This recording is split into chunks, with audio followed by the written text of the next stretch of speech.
Look closely at this sprawling complex. This is an endless field of red bricks in Bihar, India. Today, it's a silent expanse of broken walls and empty chambers, where tourists take photos and read historical markers.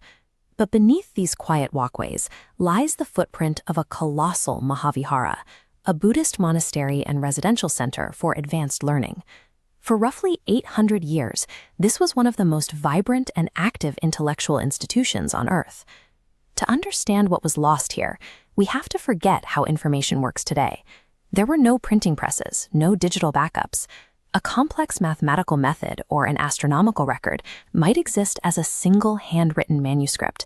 If that paper was destroyed, the ideas recorded on it were permanently erased from human memory. And destruction did come. According to popular legend, Nalanda met a sudden, violent end. Stories describe a magnificent library complex set ablaze by invading soldiers, its shelves burning for months. Generations of irreplaceable medical observations and philosophical texts turned to ash. Enormous amounts of knowledge disappeared in those attacks, yet the loss was likely incomplete. Fragments of Nalanda's science and philosophy survive today, hiding in plain sight. Finding these fragments requires looking at how Nalanda operated during its peak. During this period, the institution functioned as a high-pressure academic environment, far removed from the image of a quiet, meditative monastery. This was a fierce, high-stakes arena. Every conclusion a scholar reached had to be publicly defended against direct, aggressive attacks from peers. You can see echoes of that intensity in traditional Tibetan debate practices still used today. A scholar stands before seasoned experts. They propose a theory about the nature of consciousness or reality, and another scholar immediately attempts to tear their logic apart. Surviving that environment demanded immense discipline and airtight reasoning. That intellectual rigor turned the Landa into a magnet, drawing the sharpest thinkers from across various Asian civilizations to test their mettle. The institution functioned as an active forge, designed to stress test the architecture of human thought. The clearest proof of its international pull is a Chinese monk named Xuanzang. In the 7th century, Xuanzang found contradictions in the translated Buddhist texts available in China. To find the correct answers, he secretly left his home and spent years crossing freezing mountain passes and hostile deserts, just to reach the specific Indian teachers capable of untangling those complex philosophies. As this map illustrates, Nalanda acted as the central processing node of a massive intellectual network.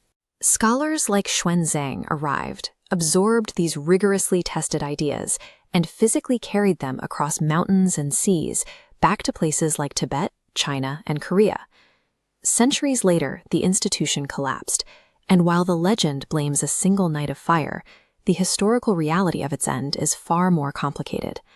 By the time armies led by Bakhtiar Khalji marched through the region around 1200 CE, Nalanda was already suffering. Royal funding and security had weakened, vital travel routes were heavily disrupted, and the local economy was failing. Nalanda functioned as a highly delicate ecosystem. Once funding, expert teachers, and international networks fractured, repairing the physical walls simply wasn't enough. The center of ancient knowledge was gradually swallowed by vegetation and soil, burying its enormous courtyards beneath mounds of earth for centuries. Yet the destruction in India was only a localized tragedy. Because Nalanda operated as an international hub, its knowledge had already escaped. Look at these preserved ancient manuscripts. Xuanzang successfully carried 657 distinct texts to China in 645 CE, removing them from later fires. Through massive translation efforts, the core concepts survived. The original Sanskrit pages burned, but the ideas lived on in different languages. Today, the protected UNESCO site covers the known excavated ruins, but vast stretches of unexplored fields and villages still surround the area.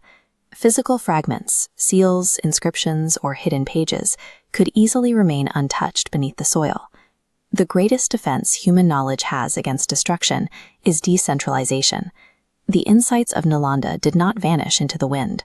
They survive today as a shadow archive, woven into foreign traditions, hiding inside distant libraries, and waiting for the right minds to decode them.